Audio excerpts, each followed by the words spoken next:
To check for one-to-one functions on the graph, we use the horizontal and the vertical line tests, but really what we're checking for is we are checking for repeated x values and repeated y values.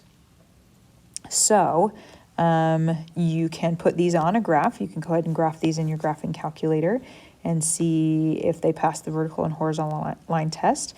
But then this one, I mean, you could graph it by hand, but really you're just looking for, do we have any repeated x values?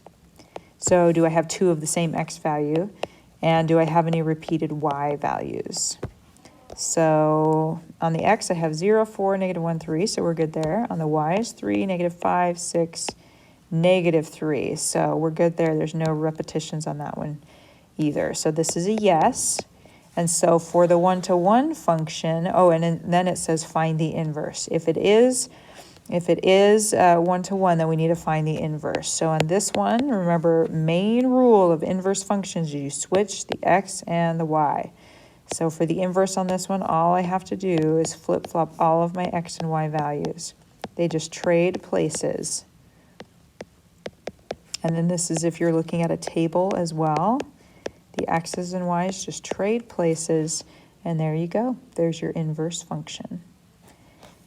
On the equations, it's a little different, so just check back on the inverse functions, the practice we did for those at the very closer to the beginning of this review.